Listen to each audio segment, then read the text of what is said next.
Radio, where gamers roll. www.d20radio.com.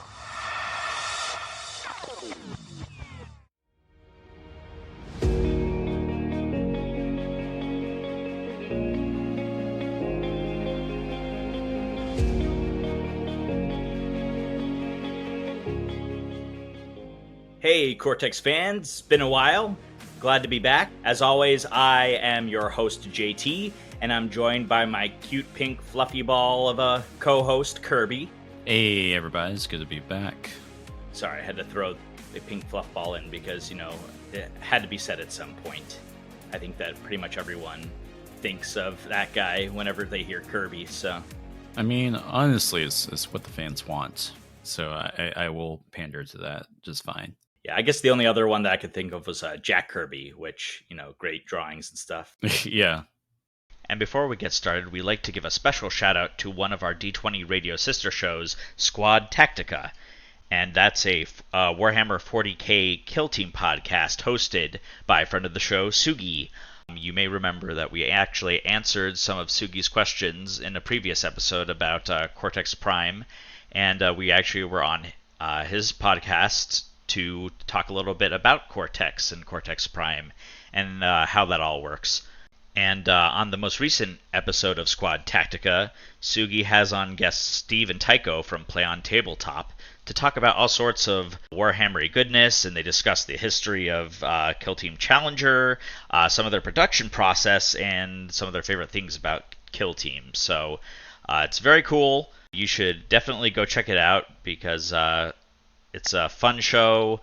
Sugi has a lot of great guests, he has a lot of great topics, and he's just a great guy in general. Let us know also if you'd love to see Sugi back on the show, because we definitely would love to make that happen. So, let us know, and on with the show. Well, we are finally back with a brand new episode, and on top of that, and we'll probably mention this in our next episode or two, just because we're like episodic and people can skip around, but we're back. We took a short break because basically JT and I got super busy because, surprise, surprise, we're not actually, this is not our day job. But, life happens, and editing takes a lot of time, etc., etc. And so basically we're looking to do one episode a month right now. We'll do a second episode if and when we get interviews again, or maybe we'll do like short episodes if there's like particularly like special announcements. Although you could just be going straight to the source for special announcements. Basically, the fandom has their weekly news thing that they do on Twitch, right? Which I don't recall if that actually gets published anywhere. So maybe we could still do announcements. I don't know. I'll look into that. But that's basically the new like release schedule we're looking at for right now. I think looking back at what we've done before, oh boy, we were kind of going hard. I think at certain points we had 2 episodes out a week. And I need some sunshine and fresh air. I don't think I can keep up that pace anymore. Yeah, no, I feel you, Kirby. And I think that'll be a better situation for everyone then, because that way we get content out regularly, but we don't burn ourselves out. And our listeners also don't have to worry about keeping up with a whole bunch of stuff coming out every week. So, win-win, I think. Right. So before we actually get into the crux of this week's episode, we do have some Tales of Exadia news, right, JT? So they announced that for anyone who has already pre-ordered, you should now have access to the digital tools that they've been developing. And we've been told that these tools are actually the same sort of things that they're going to be doing with the general Cortex digital tool set. And so everything that they've done in development for Tales of Exadia will also be applicable to the tools that we'll have for just general Cortex Prime things. So go ahead and give that a try. And I'm pretty excited for the digital tools in general, which I think, so we have this Tales of Exadia specific one, but I believe we're getting a broad general tool set, which I think would be good for a lot of people because we're not all Melly who can make these fantastic Google Sheets, which I've dabbled in. It takes a little bit of time even setting up like a decent looking sheet for that. So I think this would be good for a lot of people and more approachable, certainly. especially for like pickup games, right?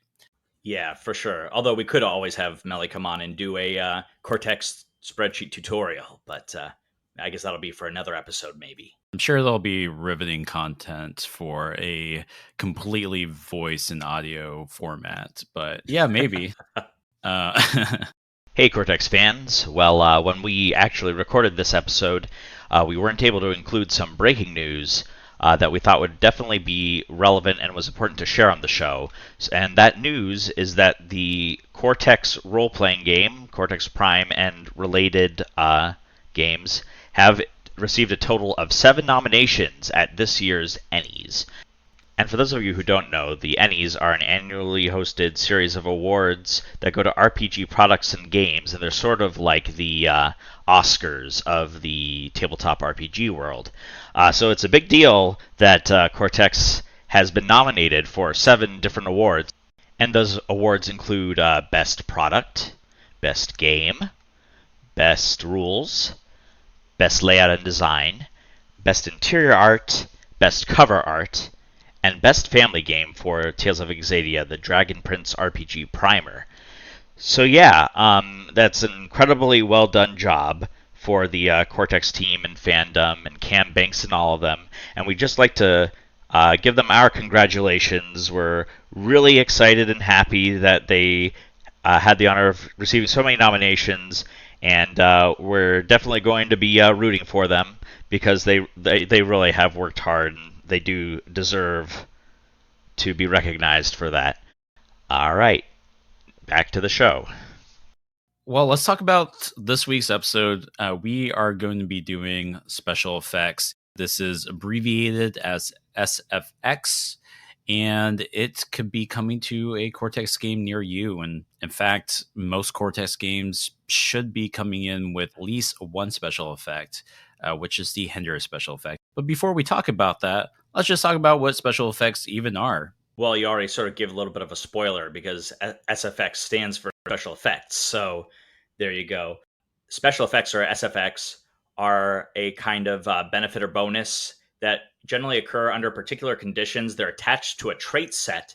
And so they basically help you some special abilities or like rule bending things in your game that sort of highlight how awesome your character is. Like you said, they come with a benefit. They usually come with some sort of cost. But to kind of like give more context for people who are listening and who maybe haven't read that part of the book yet, or have only heard it in passing, like maybe you've already started playing Cortex, but you yourself haven't read the book. But one way to kind of think of it is basically like they're what other games might call feats or special abilities, etc. We've seen this kind of thing in other games before. It's clearly not like a one for one necessarily. You know, there are a lot of games that give you these rule breaking things that you can do, but sometimes they don't come at a cost, or sometimes like the math behind all of that is a little different, right? So it's not quite one for one, but you might be familiar with just the general concept of special effects from that. Also, if you played previous Cortex games, they've also had special effects as well. They might have been called something different. Like I know for sure the Firefly role-playing game used to call them triggers, and those were hanged under the umbrella that are distinctions, right? Actually, it's funny that you mentioned that I dropped a spoiler because fun little trivia fact, I think before the release of Cortex Prime, like literally just I think months before, if I recall correctly, I believe special effects were going to be called spoilers. Some sort of discussion happened behind the scenes, and I guess that changed. I think that's like right around the time that I joined onto the Cortex bandwagon. So I might be misremembering here a little bit, but that was like earlier that year. It was on track to be called spoilers, and then they changed that at the last second, which I like special effects better. I think it makes more sense. Yeah, me too. And I do think you were right. I think I do remember at some point they were going to be called spoilers, but then that changed. So one thing I want to ask you, Kirby, now, since you brought it up, is you sort of compared the SFX to like feats or things like that in other games. So Now, I know that Cortex Prime in particular has a trait called talents. And I think a lot of people sometimes think of that as kind of being like feats. So, how would you differentiate then the special effects from what talents are? Yeah, so special effects in general, they're typically hanging off of a specific trait set. You're not typically writing them by themselves. And if you are writing them by themselves, I mean, they're effectively talents at that point, which is a thing in Cortex Prime, right? A talent is a special trait that doesn't have a die rating attached, but it has like a block of descriptive text that comes with a special effect. It's just unhinged special effects, as it were. We'll talk more about talents. That might not be like the most accurate descriptions of the of what a talent is and what it could be doing for your game, but there are a lot of similarities between a talent and a special effect. Today we're talking about special effects, and what's a good time to be using special effects? One of the most useful situations to include special effects with your trait sets is when there's the possibility of two characters having very similar traits or the same rating in a particular trait, and you want to be able to differentiate them. So, special effects can kind of work as a differentiator because you can sort of elaborate or come up with special things involved with that trait that will allow the character to really shine as an individual and do something that no one else does. One person might have super speed, and another person might have the ability to teleport. And even though narratively those things look different, sort of mechanically, it's sort of like the same idea. You're going to get somewhere faster than you normally could. So you can add in little special effects, like special things that you could do with teleporting that you could never do with super speed, like teleport an entire group of people at once.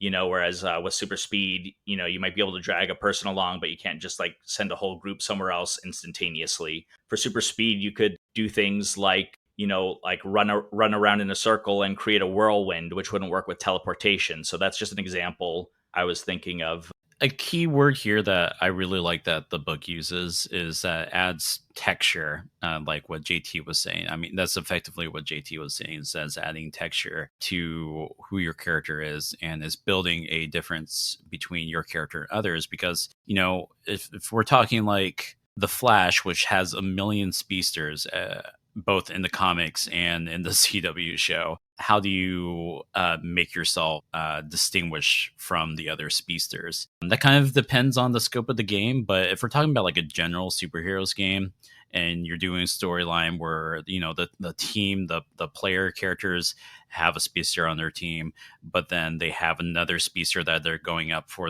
an antagonist, right? We're going to see a lot of similarities there. So kind of depends on like where you're putting special effects, because we've talked about it before and we're about to talk about it a little bit more. But let's say that you're using like power sets, which is something that we're going to talk about in a couple episodes. The book has a lot of different special effects there, but if you wanted to write your own, which I guess we can transition into what it looks like to be creating your own special effect, you could be looking at it this way, like, how are the speedsters different? If we establish that they're literally like going at the same speed, then perhaps the special effects can be written in that they use that speed differently.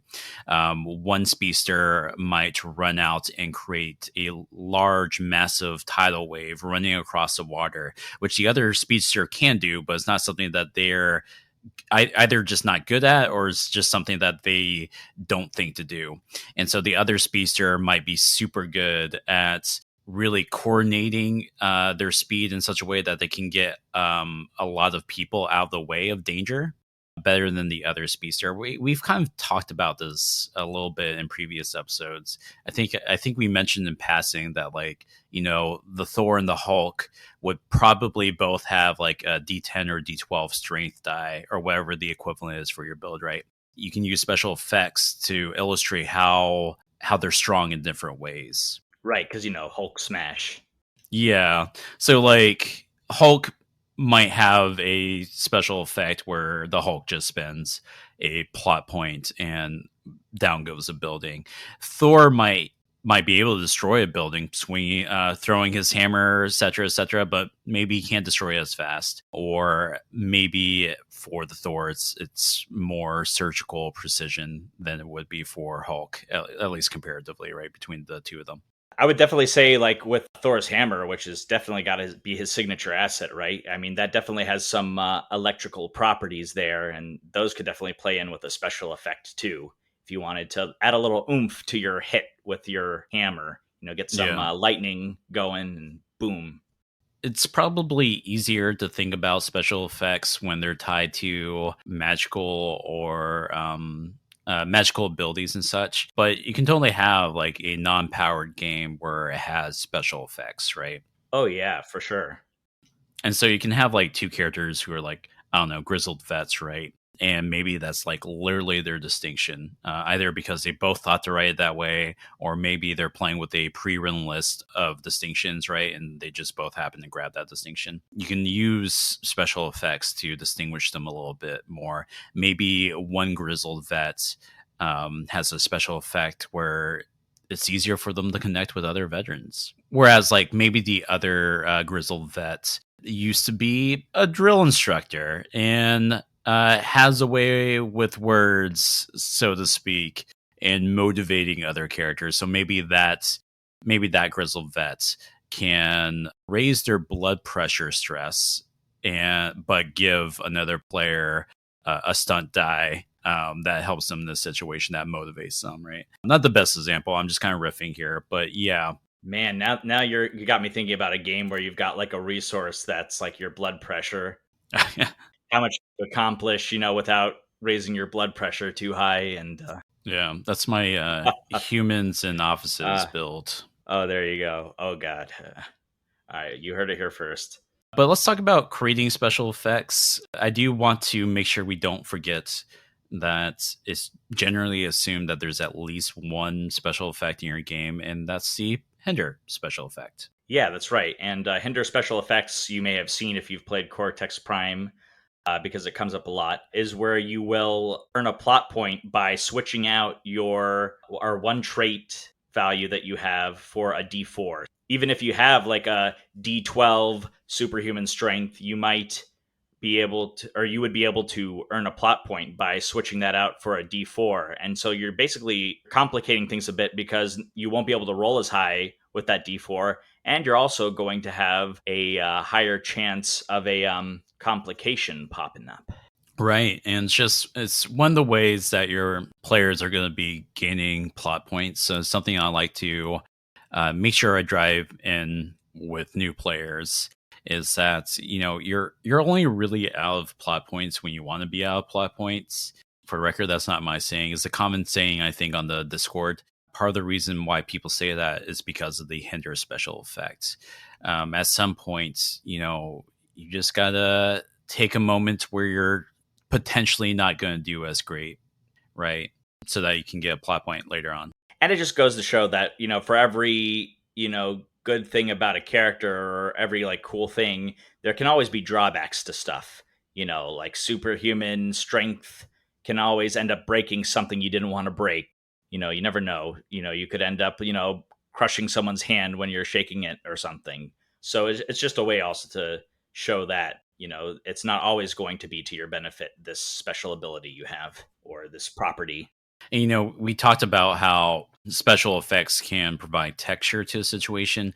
And special effects, just by existing and how they're being written for your specific game, provide texture, in my opinion. But also, you can be applying even more texture mid-gameplay by describing why you're being hindered right now, right? We kind of go about that in our distinctions episode, I think, when we talk about the good and bad distinctions. I think we spent a little bit of time talking with Josh Roby about it too when they were on the podcast. Yeah.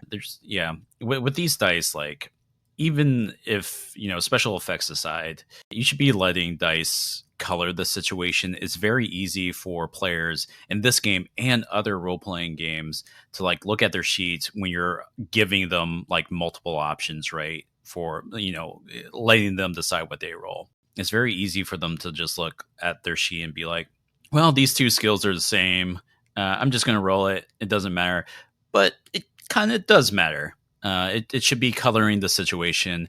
At least for me as a game moderator, it helps me decide what failure is going to look like or what success is going to look like and what that could lead to. It helps me decide what the, if I'm playing Pathfinder, the difficulty class, the DC is going to be.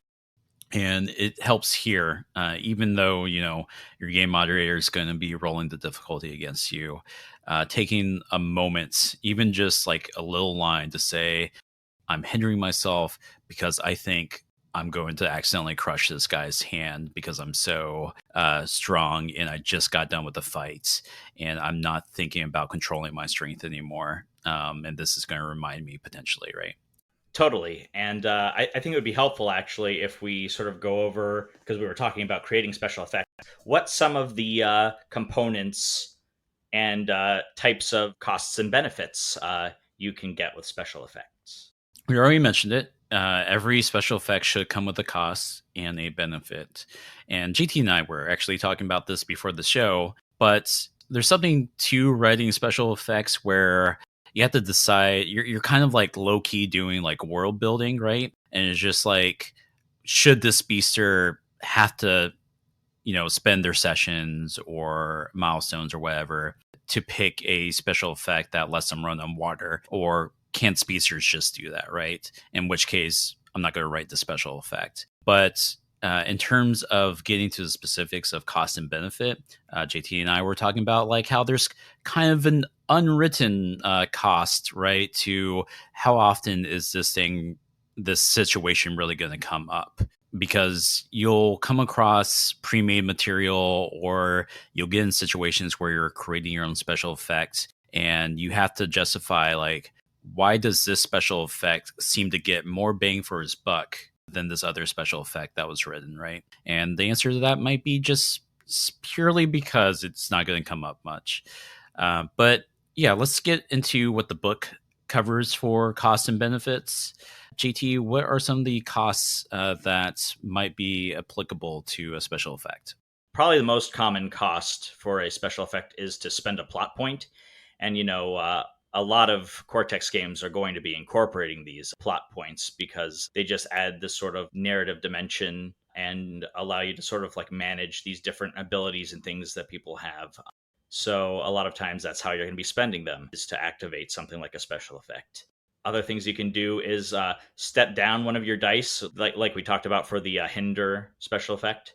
On the flip side, you could always step up something that's non-beneficial to you, like maybe if you had a complication. And actually, one of the things that Kirby and I were talking about is that sometimes you don't even need to spend a plot point or introduce a complication in order to activate a special effect, because maybe you just narratively do something that would be a bad idea or complicated. And as long as you're complicating the narrative enough to create problems, then that might be worth the effect of a special effect.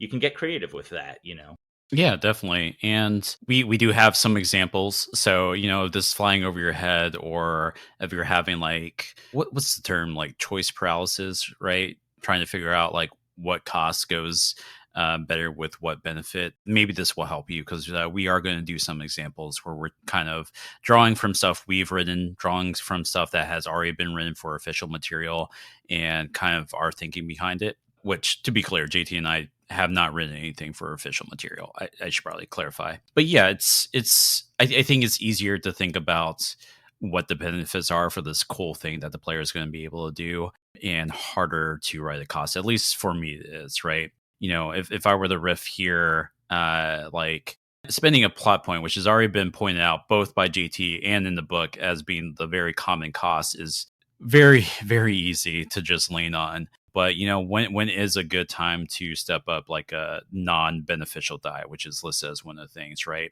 If I wanted to riff here, if I want to do like the classic D&D barbarian, like reckless attack, maybe they get the benefits of doing more damage or whatever, and the cost is that they're stepping up everyone else's like attack die against them, right? So we can choose to do or introduce some risky things. I think you also mentioned creating a complication. Yes, the standard is to create a D8 complication in order to activate a special effect. And so, like, for example, with your barbarian and the reckless attack stuff, one option could be to create a complication that could be related to aggro, people coming after the party, or maybe even an inability to control, your anger or whatever. You got a point there because that's actually probably the better cost there, right? I said to step up everyone else's attack die against you, but really what I'm saying is that they should be able to roll a complication against you. So creating a complication where like the complications maybe just literally called reckless attack is what people roll against you instead of stepping up their own stuff. So, as you can see, though, you can do other things besides spending and earning plot points with these special effects. You can get different types of benefits. And so we've mentioned a couple of those already, but do you want to talk about some of the other benefits that you can get from special effects, Kirby?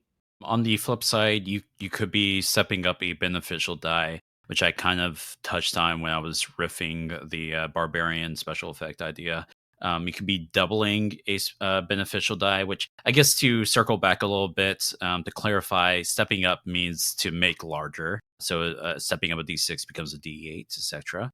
And then doubling is like you're taking that specific trait die and doing a second die. So if that's specific beneficial die is a d6, then you're just going to get a second d6 for that roll. And on that note, in terms of deciding when to double or step up, that's going to kind of vary depending on the situation, like whether or not you're going to need that extra die for an effect die. But generally speaking, it's a good idea to step up small dice like your d4 and d6 and double your large dice, your d8s and above, if you're looking for when to do which. Some of the older games don't usually talk about stepping up or doubling. They usually just tell you to do one or the other. And I think more modern games for Cortex Prime, people are writing it to where it's an option, either step up or double. But, there's other benefits here. You could be stepping down a non-beneficial die.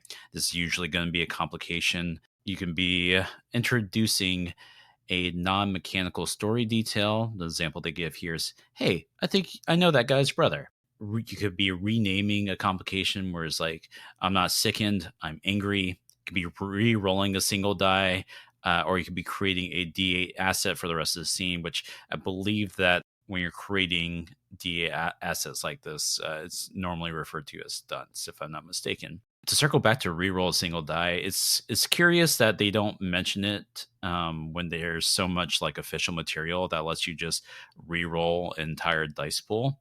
But potentially, if you feel like it's warranted, if it's going to be that powerful of an effect, there is a precedent to re-rolling entire dice pools.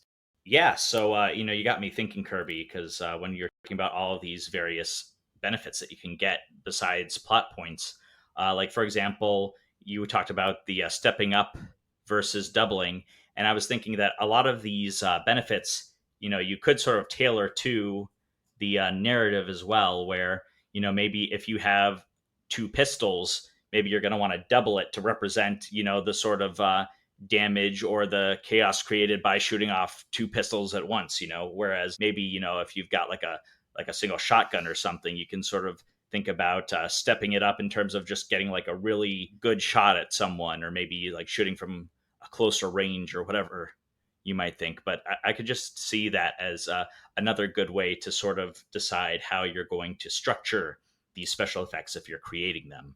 So for like stepping down a non-beneficial die, like a complication, for example, maybe you have a special effect where you can sort of ignore pain. So like if you have a broken arm complication or something, you could sort of work through that pain narratively, and you have a special effect that'll let you ignore that so that you can have a better chance at succeeding at what you're trying to do, and the pain isn't going to stop you as much. I think that in terms of deciding how to structure it, a lot of it can just come down to personal preference, but also just what best fits the narrative of what the special effect is doing too. You're not going to be left high and dry in terms of writing your own special effects. The book itself does give a handful of quote unquote standard special effects. There's also just plenty of special effects to be found in both the old games, which maybe need a little modernization if you're bringing it to Prime. But also, if you like go to the back of the book with powers and abilities, you can find special effects there. But the kind of like 6 standard ones that they give is what they list on page 63 of the Cortex Prime Handbook. Basically, it's the exchange. We kind of talked about that earlier, where you're bettering a useful die for yourself by either stepping up or doubling it, but you're like stepping down another one. The second one that they give is like the price you're stepping up or doubling useful dice, or you take a D8 asset for a Steen, but also take a D8 complication. In this situation, you would pick one benefit, not both. You might also swap. That's basically where you like spend a plot point to use a different die than you normally would for the situation. You might make an edit where you're spending a plot point to essentially be the game moderator for a second there. And you're declaring a beneficial thing. There's the folly. You earn a plot point when you choose to do something detrimental related to the distinction. And then there's the shutdown. You declare that you can't do this thing as is appropriate to the situation or whatever this is attached to, and get a plot point for that, which we're actually going to talk about that even more here in a second. But to circle back to one of these, the one that I mentioned, that's the price, where it says step up or double one useful die for the scene, or take a D8 asset for the scene, wherein you're specifically choosing one benefit but not both, and also take a D8 complication. There is something to be said that like you could write special effects where there's multiple benefits or even multiple costs. I would say, it should still be one for one. That if you're going to let players take multiple benefits from a single special effect, the cost should rise with it. But probably the better game design's decision here, to avoid some lopsidedness and some weird funkiness with special effects, is to just like list different benefits, but maybe just let them only pick the one benefit. It could get potentially a little sloppy, offering a lot of benefits for next to nothing, right? Yeah, I would definitely agree with you there, Kirby. I would probably stick with one cost, one benefit whenever possible. Of course, as you said, if a particular benefit or cost is particularly large, then it could merit a larger benefit or cost in return. We were talking about trying to avoid, choice paralysis. And so, again, like the more options you give someone, the harder it may be for them to just, make a decision. And so, I think just anytime you can cut down on the number of decisions that need to be made, in the middle of a game like that is a good thing. Before we conclude what the book covers in terms of special effects and start talking about our own thoughts, there is one mod that's written out for special effects. Yes, it's the only mod actually that I see written out for special effects, and that is limits. And limits are specifically applied to powers and maybe abilities, but it basically throws back to the idea of superheroes not always being able to use their special powers or abilities all the time, or that they might have some sort of weakness that disables their powers, right, Kirby? Right, yes. And so there are different flavors of limits that you could be writing here. We'll actually talk more about this when we get to the episode where we do powers and abilities, because those specific sections give you an idea of what different limitations can look like. But one limit that you might have in your game, if you have a game that has like weapons for signature assets, or even just a game where you have gear, it's literally the gear limits, which, to paraphrase it, effectively the idea is if you have a piece of gear, it's subject to getting lost, broken, or in the case of a weapon, maybe you're running out of ammo. And so in order to overcome that limit, you typically have to make I believe the book says that you have to make some sort of test, and of course you can rewrite that to go with specific gear. The tests that you might have to roll might be just simply doing a repair action on the gun, or simply doing a perception check, which I try not to do perception checks in games anymore if I can help it.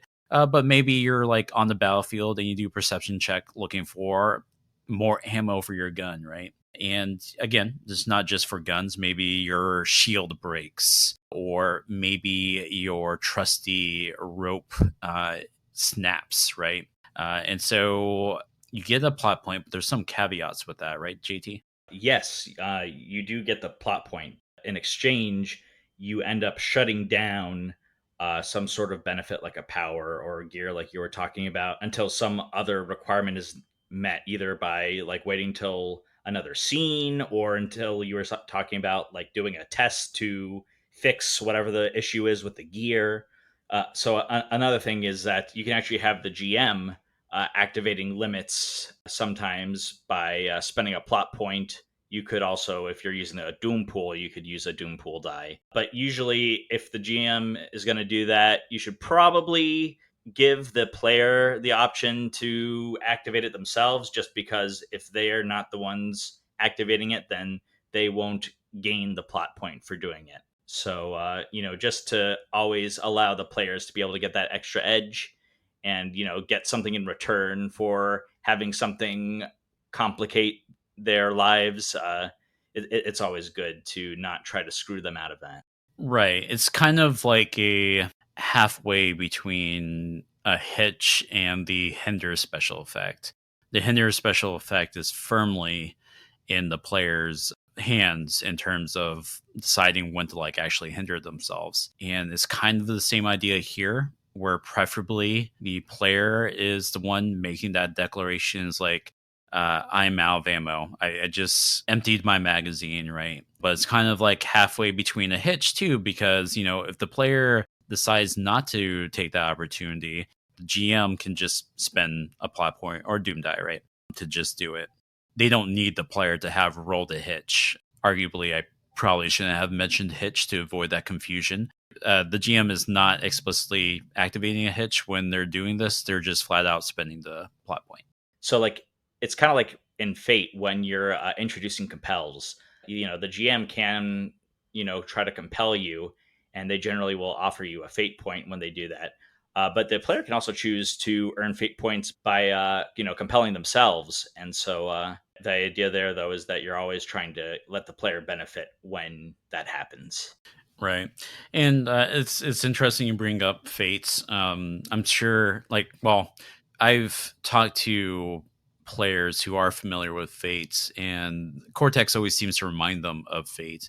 And that's fair, because I believe that Cam Banks was effectively, how did he phrase it? I think Cam phrased it as effectively being the same quote unquote think tank as the designer for Fate, which is a system I'm not too familiar with. That said, I have always enjoyed what Fate has brought to the table for other game systems, not just Cortex Prime, but for like City of Mist, which is basically powered by the Apocalypse meets Fate, right? So it's another fun trivia fact. I guess we're getting through all 3 trivia facts that Kirby knows about the kind of behind the scenes for Cortex. Well, then I'll throw another one at you, which is that, those 6 standard special effects we were talking about, that those were sort of the go-to by the game designer Leonard Balsera, who was like the main designer on Fate Core. So yeah, they've been involved with Cortex as well. And so I definitely think, Cam and Leonard know each other and have definitely, exchanged ideas, and that there's definitely influence on one from the other. Oh, for sure. And obviously for the better, right? I think that about covers it for special effects. Now, you're more than welcome to stay. JT and I are going to go over, I think, roughly half a dozen different special effects that we'll probably discuss for I don't know, next 20 minutes if we're talking about unedited audio. But yeah, that basically covers special effects in a nutshell. We'll probably be not probably, we will most definitely be talking about special effects again in the future when we cover our powers and abilities episode. Let's talk about some example special effects, right? Because we've riffed some here, but JT and I have a couple of special effects that were officially written by professional writers, and then some of our own amateur special effects.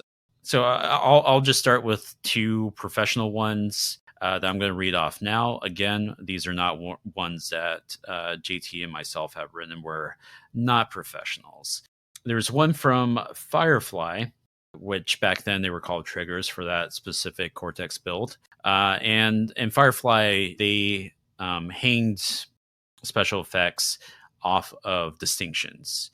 So you would have this massive list of pre-made distinctions and pre-made special effects, and every distinction came with two special effects because the third was assumed to be they didn't call it hinder back then, but it was effectively hinder. And so I picked this one because it actually reminds me of my favorite class for special effects that I think could be getting more love. It's certainly not getting love from me when I write special effects, even though I like it a lot. And that's basically specifically the cost that we mentioned earlier, where you choose or introduce something risky, ill-advised, or complicated.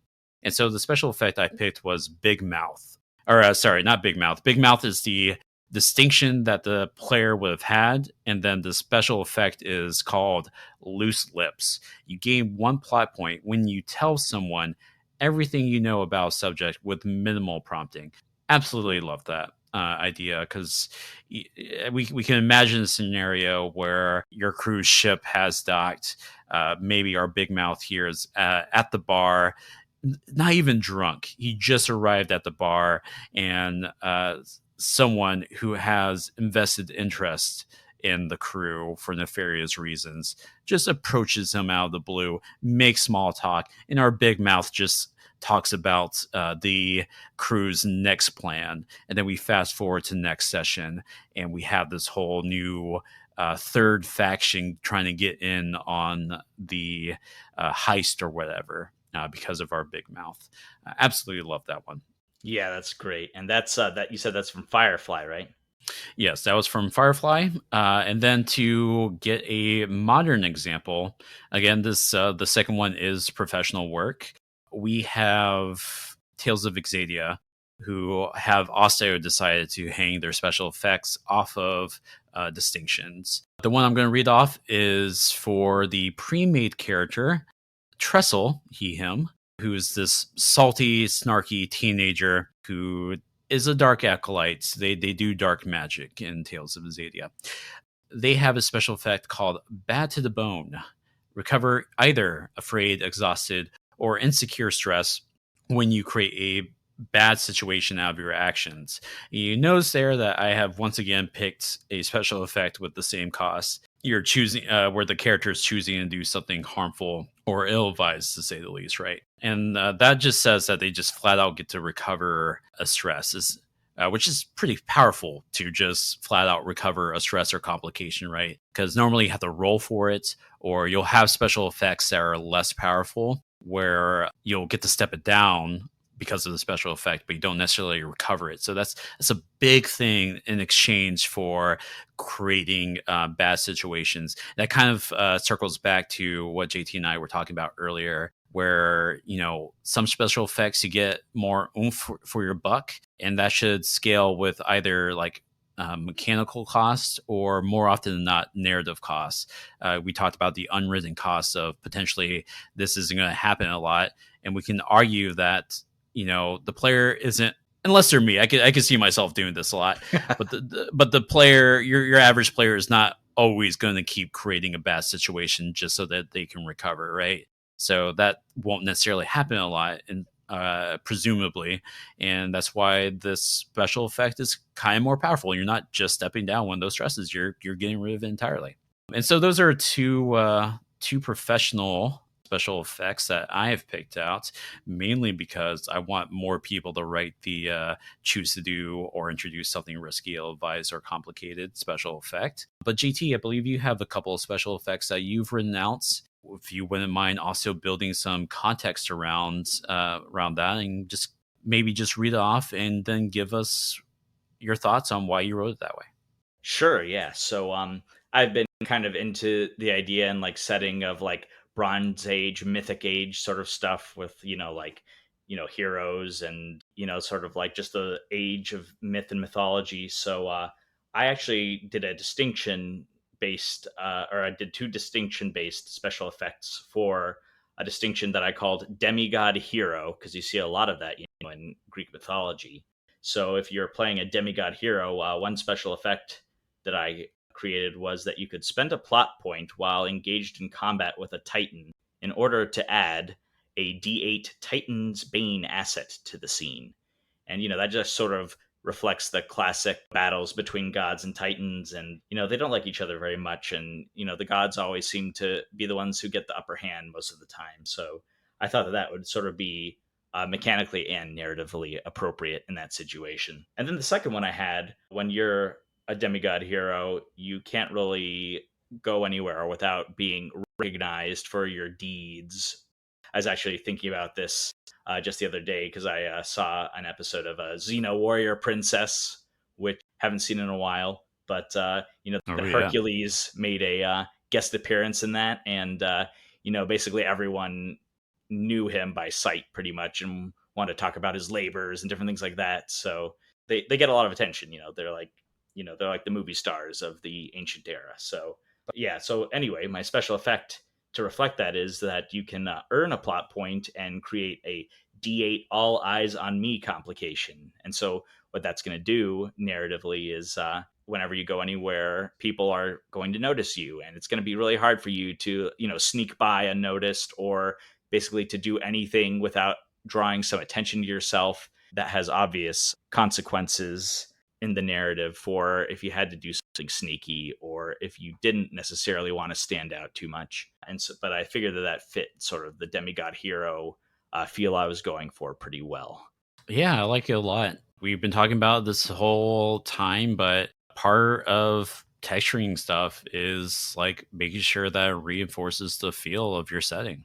Not every demigod hero in the setting might have that issue a lot where people are noticing them, but if it is someone like Hercules where like everyone knows about Hercules, I think that definitely works to sort of distinguish that particular hero. We did talk about how you don't have to spend and earn plot points, but I just figured that was a pretty straightforward and appropriate way to deal with it in this situation. We could talk about doing something else, like maybe just engaging in combat with Titan could be a triggering effect or cost in terms of being risky or ill-advised. You're putting yourself in danger whenever you go up against a Titan. There's always the chance that you may get knocked out or killed or whatever. So that, depending on how you feel and what the feel you want at your table is, that could be enough to just trigger something like creating a Titan's Bane asset. Right. And, to be fair to like the cost of just having a plot point be what kicks it off, like we're going to do a different episode where we talk about plot points more in depth. To be fair, I mean, when you have a special effect where you're spending a plot point to do a thing, for some tables that just might not exactly translate to anything narratively. It's just like if we're shooting a TV show, that's just their moment, right? They declare that they're spending a plot point. They do this presumably awesome thing. And then in other cases, we maybe just map this out to like pure luck or the divine intervention. I think most ideally, this would translate to something narratively, right? Like the situation has teed you up and now you're spending your meta currency to be like, I'm taking advantage of this situation. Yeah, for sure. So those were mine. Kirby, I think you have a couple for us as well, right?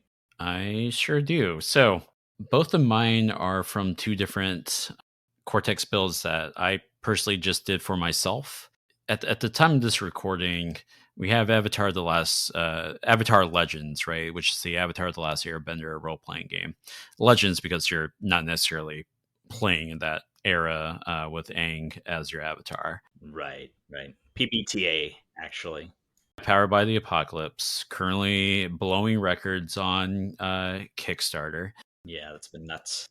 But before they ever announced that they were doing an Avatar role playing game, I went ahead and did it in Cortex, which Cortex handles it wonderfully, in my opinion. We've talked about priming Avatar in one of our earlier episodes. I think, again, before they even announced that they were doing an official one. Yeah, we knew which way the wind was blowing on that. There was going to be an Avatar RPG. Sadly, they didn't take our idea, but that's how it goes sometimes. Yeah, it's unfortunate. I've ran it in the setting for a couple times, and I have special effects hanging off distinctions. I feel like they hang most comfortably off of distinctions, but the one I have is Tremor Sense. This is for an Earthbender distinction. Rather than doing like power sets, I decided that if you wanted to be a bender, you just wrote down one of your distinctions that you are such and such bender. And the reason why I did it that way is because, if people want to play non-benders, I didn't want to like go through hoops trying to figure out, well, what do their power sets look like, right? Yeah, or worse, if they didn't have powers, but then these other people did just because they decided they want to be benders, right? So right. Yeah. I definitely appreciate the way you did that. Yeah. And so I wrote a special effect. So like, the special effect reads: Tremor Sense a stomp of your foot and you gain insight into your surroundings. Spend a plot point to detect any person or object within a mile and track it to its source. So a couple of things about this and why I wrote it like this. One important thing about special effects that we didn't go through, and hopefully, dear listener, you have friends who were listening to this episode who didn't just stop because early on in the thing, but something we probably should have talked about earlier is first and foremost, like for the world building here, in the discussion that I would have had with my players, especially if I had multiple Earthbenders, is that you don't need a special effect that says that you can have the Toph tremor sense thing. But I think like the world building conversation I would have had with my players is just be like, well, because JT, you have this tremor sense special effect. You're so good at it. You can actually track it to track things, right? Whereas another Earthbender, Cam Banks, who has blessed my table by joining as a player, might also be an Earthbender. Didn't have this special effect, but I would still like let Cam try to do tremor sense. It's just that one, I would probably make them roll for it because their character is just not as good at it. Because all JT you have to do is just spend a plot point. Maybe Cam has to actually roll for it, right? And then on top of that, even if they do roll for it, potential complications aside from hitches, they can't necessarily keep tracking it as well as your character could, right? And so that's where we kind of get the texture between two similar characters, two Earthbenders. Yeah, I like that you brought that up because there isn't really a reason why you couldn't have both Earthbenders doing that sort of thing, like you said. But if you're really trying to highlight that this character can do that and that's a special effect, then you definitely don't want it to be something that everyone can do the same way. So I think like rolling for it, like you said, a perfectly legitimate way to handle that. It just shows like, oh yeah, they can do it. It just takes more effort. It might not work as well or as often as this other person's does, but no reason you can't have both Earthbenders in your campaign doing stuff like that. And this same character actually has a second distinction, which is Explorer and Guide. Now that didn't have any special effects attached under it, but one thing that we neglected to talk about earlier, and I think part of the reason is because I don't think it's explicitly written in Cortex Prime.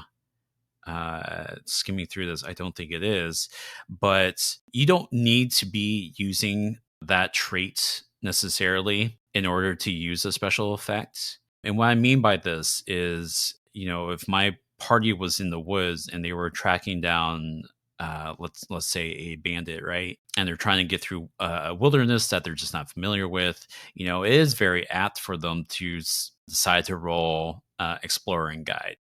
maybe they're using their tremor sense special effect, which is attached to a completely different distinction, right? They can still use that special effect to do it. Now, I don't know why it's not explicitly written in Cortex Prime. It was definitely written in Firefly, and I want to say that it was written in other works before. And I can for sure say that Cam on the Cortex Discord has mentioned being able to do that. But it is a thing that you can do. You don't necessarily have to be rolling that specific trait in order to benefit from the special effect. You just got to be willing to pay the cost. Yeah, I think as long as it makes narrative sense, that's kind of like the focus and goal in Cortex, right? Is to really put more importance and emphasis on the narrative. So as long as it makes sense for you to be using that special effects benefits, then I think you should be able to go for it for sure. And then I have a second special effect. I had to take a second to build context for this one. So this was for a one-shot I ran at a mini virtual convention. And the setting is just this like half-baked idea that I have where it's basically Pathfinder or D&D meets the Wild West. The setting specifically, Pathfinder characters. I mean, I low-key want this to just be an extension of the Pathfinder setting. Pathfinder characters go through a portal because it's already been established in Pathfinder that there's lore for that. Because if you didn't know, JT, elves in Pathfinder are actually aliens from a different planet, and they arrive to Galorian through portals.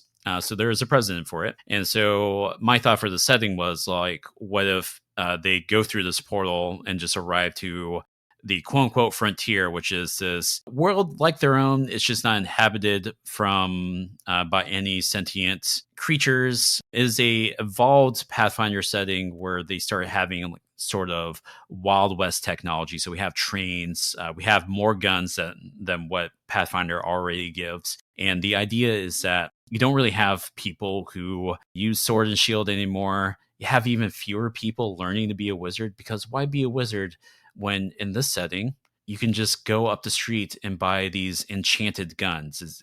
This is a setting where it's easier to build these enchanted guns, and so you have guns that can just fly up in the air while you're pulling out your own gun, a third gun, and those guns are firing on their own while flying in the air, and you're firing your own gun. Yeah, you have guns that will curve bullets and such. And so where I'm kind of getting at here is that I decided to hang special effects off of signature assets, not just for the guns, but for like other magical items that you might associate with Pathfinder or D&D. I gave one such character in the setting brass knuckles of giant strength, right? And I had a special effect there where they can just knock people out of the scene because they're so strong. The specific special effect that I want to give here, and this will come with the limits that we'll also talk about, is that I gave a character these twin revolvers that can curve bullets. Now, by itself, they don't need a special effect to curve bullets. The setting, the world building of it all assumes that because they have these guns with the specific like inscribed runes or whatever have you, it can curve bullets. They just get to roll that die when they're using their gun and to just curve bullets if that's what they want. To kind of like texture this a little bit, what makes this guy who can curve bullets better than the next character is just the way that they choose to curve bullets. And so for this character, I imagine that they are able to spend a plot point to meet their enemies bullet for bullet and step down their effect die against you or another character. And so the idea here is that they are so like precise with their minute movements of the curving that they can just knock other people's bullets out of the air midair, right? And this is different from another character that I gave a special effect where their gun can also curve bullets, but their special effect was specifically they can spend a plot point to provide cover fire and make a target unable to move or act while their sights are on them. The idea being that like they're showing such impressive skill with curving the bullets, but they can't quite reach the person that they're shooting at. So they're just going to just hold them in place, intimidating the person effectively from even moving an inch, because that moving inch might, spell the end for them. And so we That's have, awesome. so we have two characters here, both with signature assets that are similar. They're able to do different things because of like just how they've trained themselves or just what their character is better at, etc. Right. And to kind of fall back on the limits here, for the setting, I had two limits that were just kind of like global limits, as it were. One limit just said all guns are susceptible to being lost, broken, or simply running low on ammo. Declare one of these things happen to the gun of your choice and gain a plot point, test to restore. And then it's also still a magic setting. So when it came to magic items or like actually casting spells yourself, I had a limit there because I had magic items and magic knowledge listed as signature assets written out as a limit itself, which is like all magic taps out eventually. The conscious mind can only handle so much stress before it breaks. Shut down any magic power to gain a plot point and activate an opportunity to restore. So I had a character that just generically had primal magic signature assets, and that came with its own special effects. I mentioned that character who had the brass knuckles of giant strength. Maybe that gets tapped out, but limits are in the hands of the players for the most part. So I'll let the player decide when it gets tapped out, unless I have extra plot points to spend as a game moderator. And so those were my examples. Man, so you have to run this. Setting now because I am here for it. The idea is just really cool. Yeah, I pitch it to people as like orcs in denim, curving bullets, and a low amount of magic tech on the frontier. And it's just this half-baked setting that I've been meaning to get to paper for some system. Maybe it could be Cortex. I've clearly already done it for it eventually, but we'll see. We'll see. Nice. Yeah, I noticed, you've got those wanted curving bullet influences there. And also, I don't know if you've ever watched Outlaw Star, but they've got the caster shells, which are like magic bullets. So same idea there, a little, or at least similar idea there. I had some other ideas that you could be doing with guns, like where it's like explosive shells on like impact, or maybe they just explode midair. Those type of magic guns basically create like area effects, and basically you would buy the gun and it has a specific effect per gun. So you might have one gun that like you can just heal people by just shooting at them, create like a cloud of healing smoke. Or alternatively, you could be buying a different gun where it's just like corrosive, right? Which is also horrifying. So maybe not great for if you're playing with a younger audience. But yeah, a lot of magic gunplay here. Really leaned into signature assets. And so that's why I chose to hang my special effects off of signature assets, because the setting assumed that all the player characters, at the least, were capable, frontier people who can shoot a gun, right? And survive on the frontier. So then where do I distinguish that? And I decided to do it with signature assets and how their specific signature asset worked. Yeah, nice. I like it. And I think that was a good demonstration of some various special effects there that went beyond just your typical stuff. Yeah, don't get me wrong. I've written very, very typical stuff too. But I think it helps that I steal ideas from what's already been published. Like I still tap the Firefly RPG for special effect ideas. The special effect that I mentioned earlier for the Avatar one, that's frankly ripped from not the Earth control power that's listed back there, although you would think that I would tap that a lot, but I believe that's actually ripped from whatever they call the super senses, right? That's a piece of advice I can give if you're like me and you're also trying to steal stuff from the massive list of powers, which come with like 6 special effect per power, don't be afraid to like branch off. Is like, sure, we have an earthbender who is doing the earth control, but maybe they use that earth control to like effectively paralyze somebody by encasing them in stone, right? And so you can just walk over to the paralysis power that's in the back of the book and pull from that as well. Feel free to like mix and match. Feel free to tap what's already there for special effect ideas. The book does give more special effect ideas when it comes to powers. But obviously, as we kind of touched on earlier, while it's very easy to think of special effects for powers, you could just be writing special effects for average people, like the grizzled vet example we gave earlier. But yeah, JT, did you have anything else? No, I would just say that I agree with you that you can definitely borrow stuff from the book that's already there and even appropriate it to use it for something else. Because, if it ain't broke, don't fix it. And, if you don't feel the need to write your own unique sort of thing and you just like how they do, the effects in the book, then just go with that. And it's less work for you. Absolutely. Well, that's all we have going on. If you have questions or ideas for future episodes, we're especially looking for ideas for new segments that could be helpful to our listeners rather than just doing interviews or just talking about mechanics. Although, if you do have more topics that you want to listen to, definitely shoot those our way too. Yeah.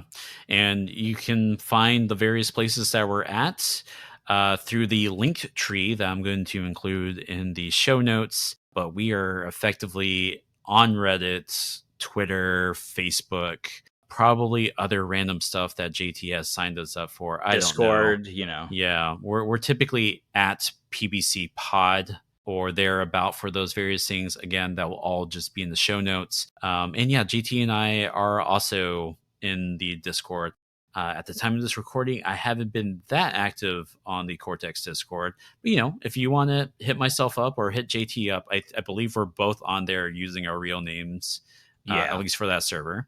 So feel free to ping us. But also, it's just a fantastic community that I should go check out with people who are way smarter than JT or myself, to include Cam Banks and also Melly and Josh Roby and just all those personalities who have actually like done work on or around Cortex Prime directly.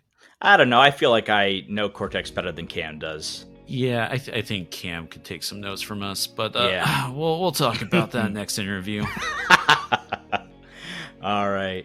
So yeah, great to be back, everyone, and we're really looking forward to getting you some more content in the future. So yeah, send us your thoughts. Rate us on iTunes and wherever else you listen to us.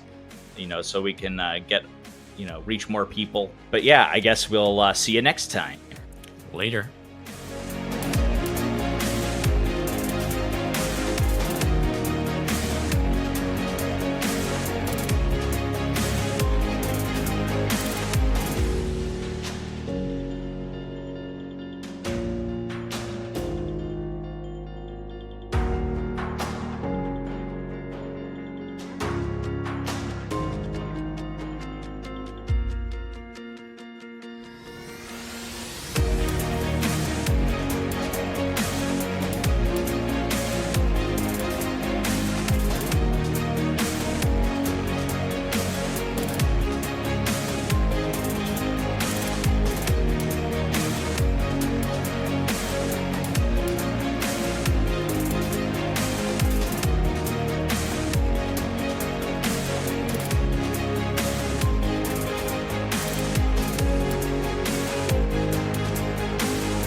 Then music. Do do do do do do do do.